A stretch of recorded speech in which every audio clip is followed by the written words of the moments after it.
of growth. Hello everyone.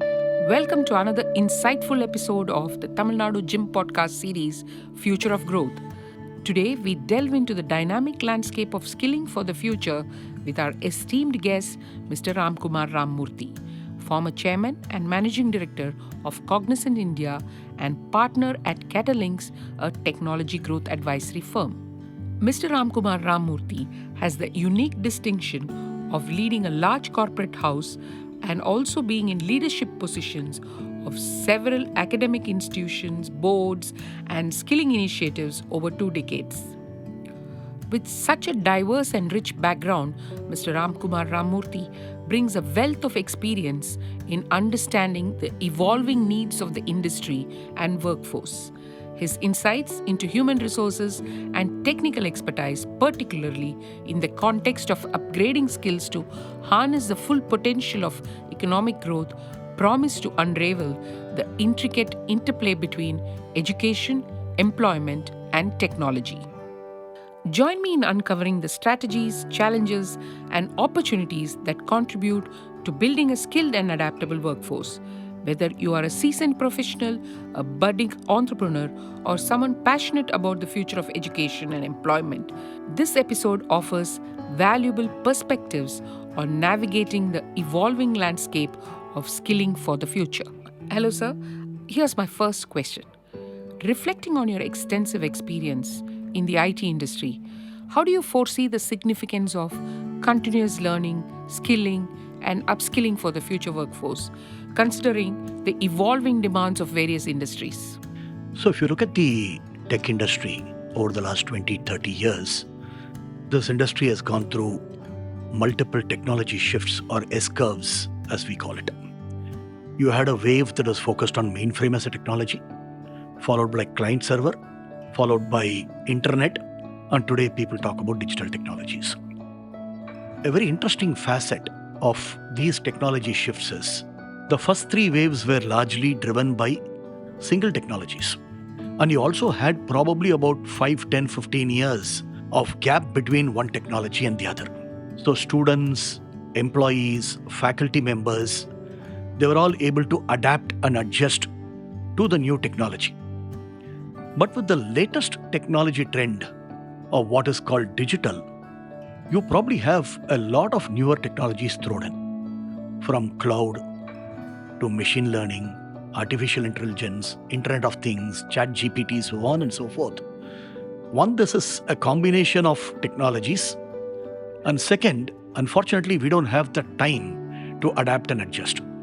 So the only thing that any of us could do is to adapt, stay resilient, ensure that we continuously learn, upskill, reskill, so on and so forth to stay relevant. And this is not applicable just to the IT industry. This is applicable to every industry.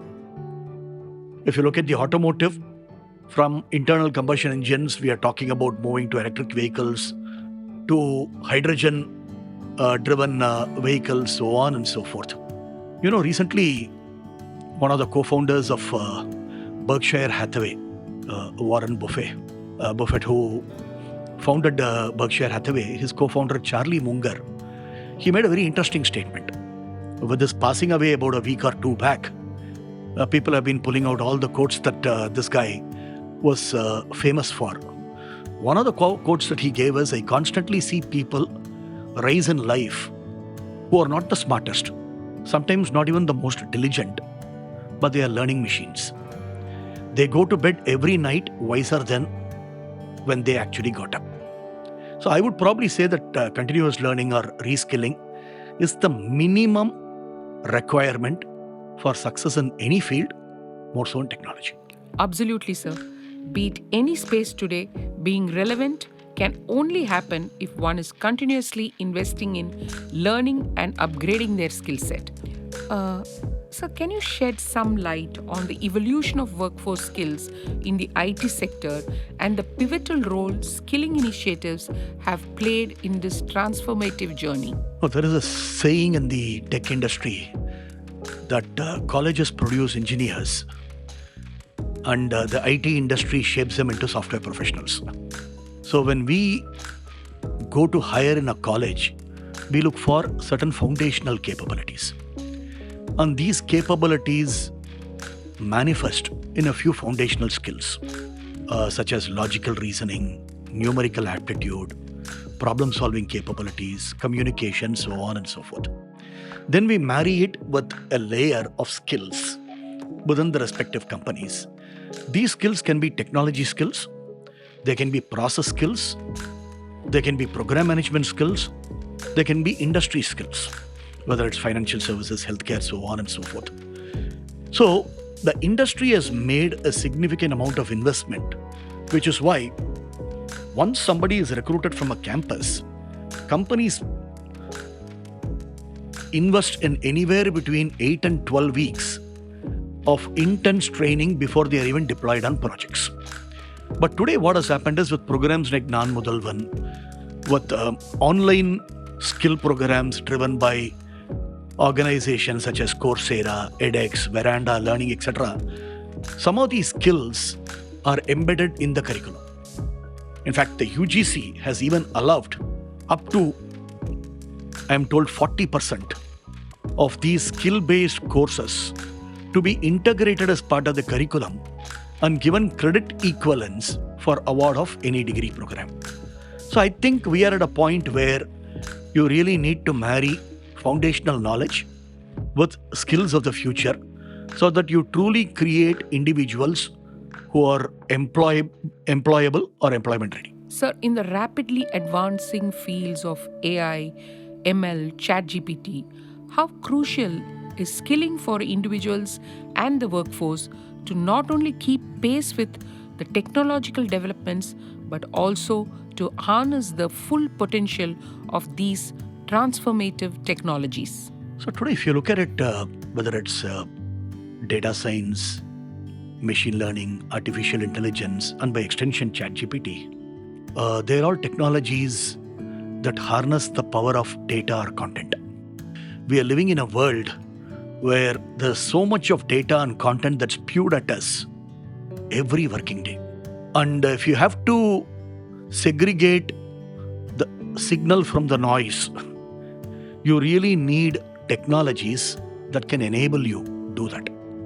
So if you look at the floods in Chennai last week as an example, today the weather modeling that's available in Chennai and by extension Tamil Nadu, I am told, can only measure large swathes of land wherever you have the meteorological department. Tomorrow, if I have to probably start monitoring and measuring what could be the potential rainfall in pin code 600004, 600018, there is enough data that is available. We really need technologies that can use this data, model, and get to very precise information that can be converted to insights. So in any field, whether it's people analytics to find out how many of your employees are going to stay in the company or leave, whether it's sales and marketing analytics, whether it's customer analytics, whether it's fraud analytics, so on and so forth, I think all these technologies come to the fore. And it's important to note that these technologies don't just give you hindsight and insight, but also foresight, where they are predictive in nature and can forewarn you or foredisclose what could potentially happen in the marketplace. So along with the role of transformative technologies, the collaboration between industry and educational institution is crucial for effective skilling. How can this collaboration be strengthened to ensure a seamless transition from education to employment across diverse sectors? That's a very important question. I think the industry has done a lot of things, whether it's to do with curriculum development. I was personally involved in drafting the computer science curriculum, working with a bunch of professors and people from the industry for computer science to be applied to all engineering colleges across the country that's been affiliated by AICT. It's a good example of curriculum development. Second is faculty development. I think while we all seem to focus heavily on students, the real weak link, in my opinion, is the faculty layer. Fine, for whatever reason, India has a number of teaching institutions. I think we need to probably translate them into learning institutions. And for teaching institutions to become learning institutions, research is a very important component. It's just not publishing papers, but research that can be translated into patents. And that's another area where industry plays a very important role. Joining hands with academia, identifying some of the key problems and addressing them through research. There are other areas where industry has played a role in terms of scholarships, so on and so forth. Now, the two areas, in my opinion, which are extremely critical are, one, see, there is always this talk in the marketplace that we don't have enough teachers. The quality of teachers has to improve for us to provide quality education. And if we have to address the needs of the tens of millions of students who would be passing out of educational institutions in the next several years, we need thousands of universities and colleges. That's not going to happen. And we probably need lakhs of teachers. I think where the industry is playing a decent role, but can do a much better job, is to get the employees in the company to also develop as teachers in schools or colleges.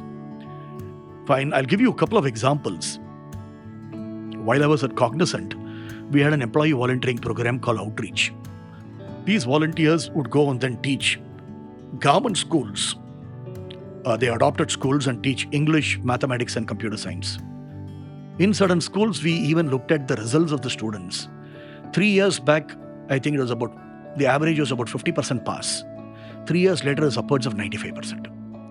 So you have an army of qualified volunteers who could potentially go out and teach.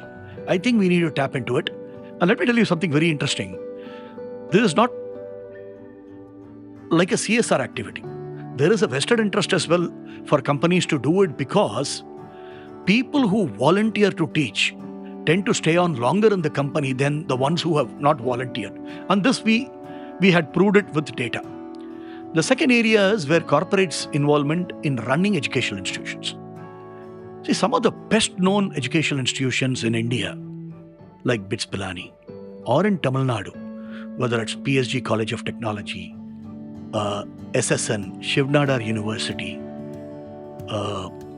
Bannari Amman, or Kumaraguru College of Technology, etc. They are all institutions founded by industrial majors. So this morning I was in a conversation with Kamakoti, who was the director of IIT. He graduated from SVC. And SVC is founded by a large corporate house. So I think we need to expand that universe, get a lot more companies to come in to start universities.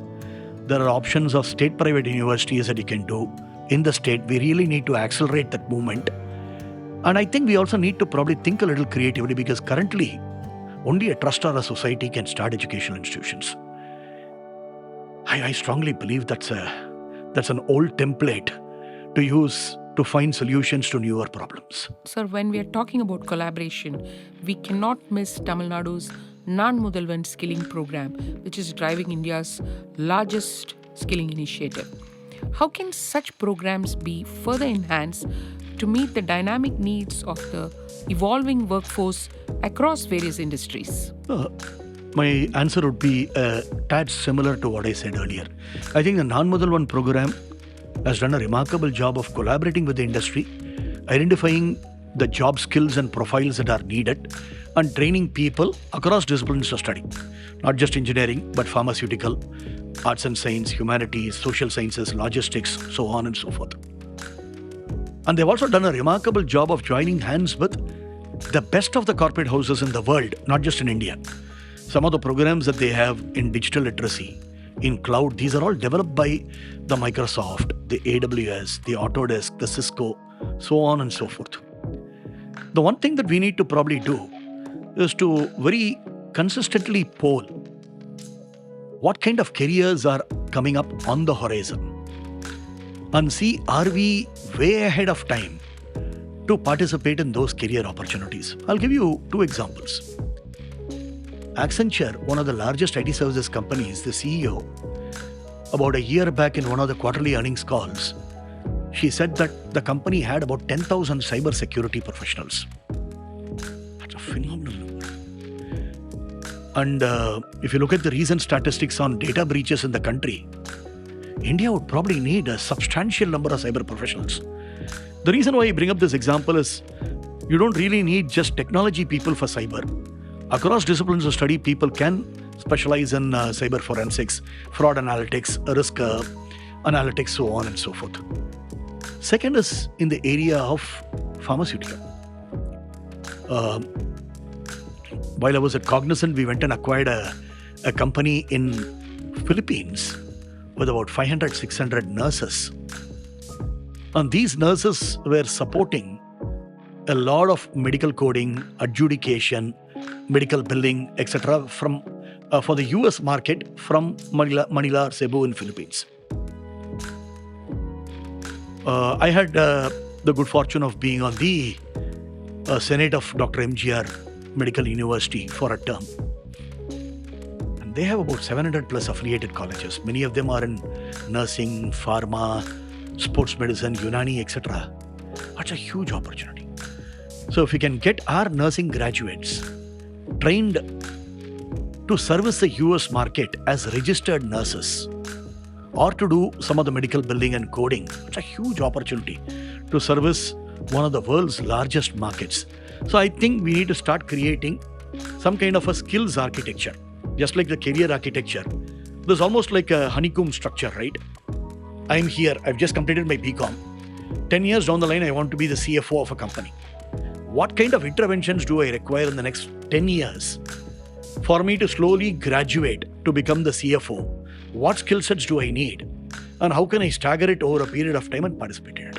I think that in my opinion, is a fantastic opportunity for a state like Tamil Nadu. So you did cite two very interesting case studies or examples, but considering Tamil Nadu's diverse talent pool, how can skilling initiatives be customized to address the unique needs and aspirations of different demographic segments across industries? No, for example, if you look at the academic council, senate or syndicate of any university or any large institution, not just in Tamil Nadu but across the country, I have had the good fortune of being on the academic bodies of several universities and several national bodies. One thing that comes out loud and clear is the representation is largely from academia or by extension, somebody from bureaucracy. I think academic council representation has to be increased to accommodate more people from the industry. The pendulum seems to have swung one end to one extreme.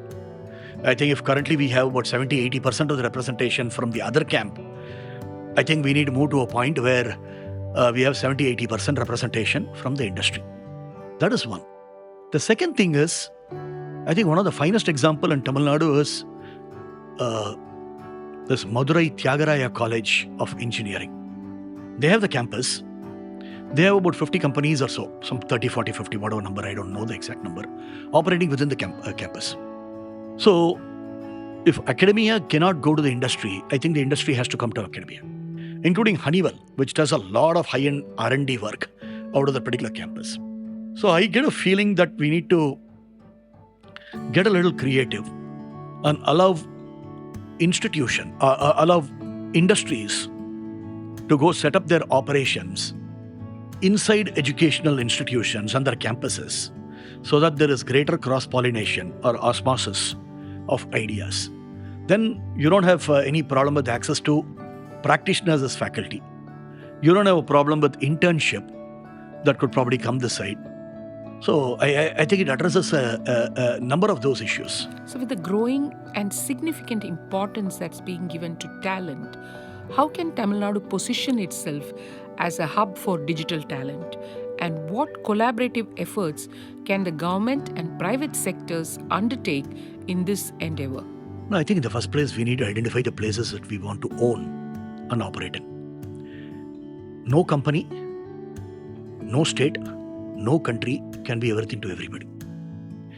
So first figure out what do you want to be known for. Then put all your energies around that. Let me call out maybe a couple of examples just to drive home this point. Chennai, in my opinion, has had a very strong mathematical base over the years, which is a reason for a good number of chartered accountants, even in the BSc 500, going from the state. I think we need to leverage that mathematical base and maybe own up the data science opportunity, the AI opportunity.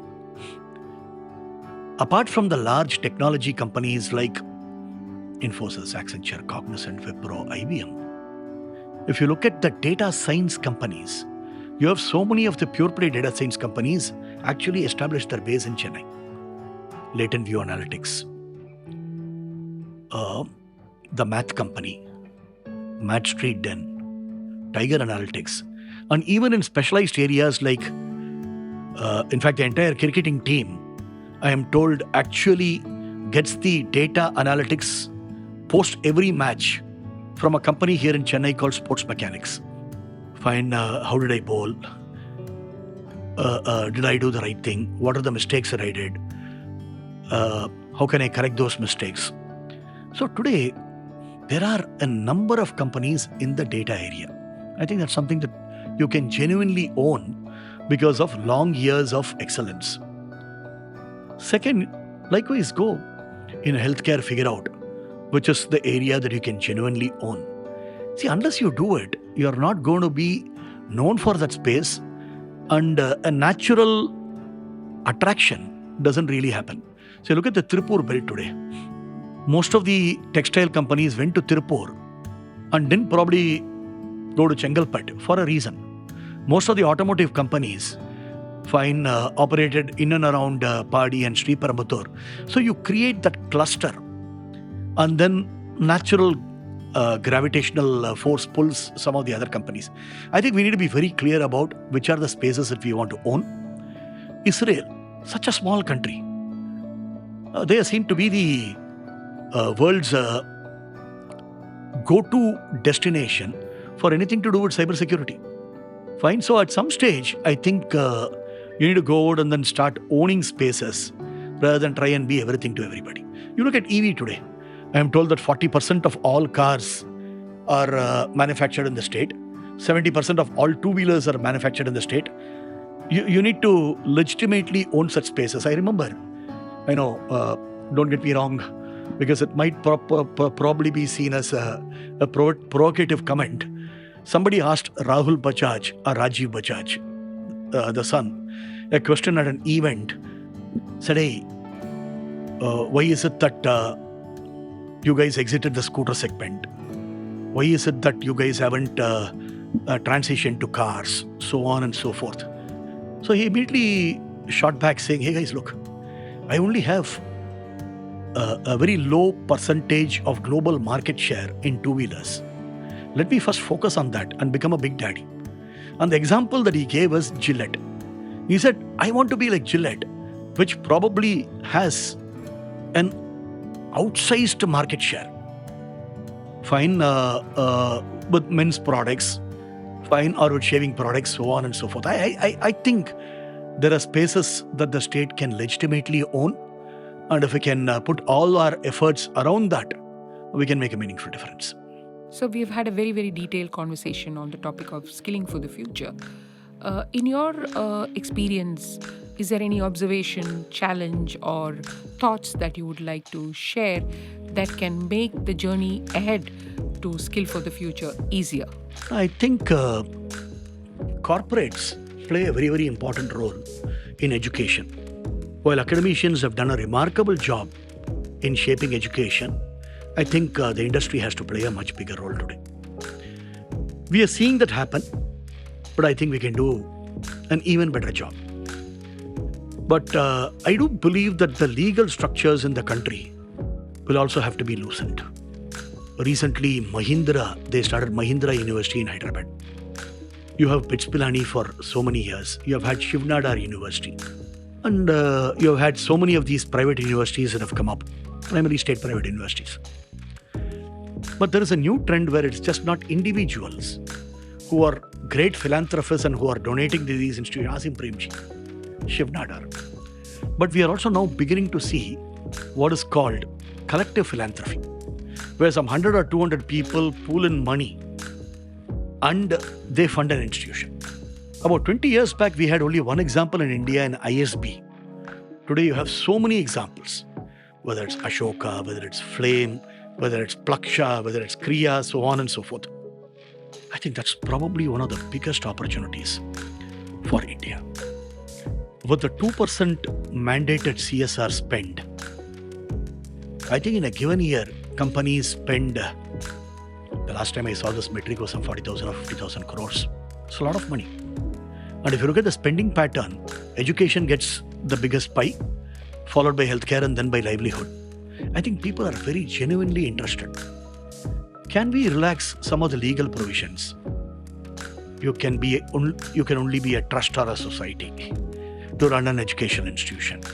If some of those fetters are removed, I think you would probably see corporate sponsorship of education come in a very, very meaningful fashion. Thank you, sir. Thank you for joining us on this insightful journey into skill development.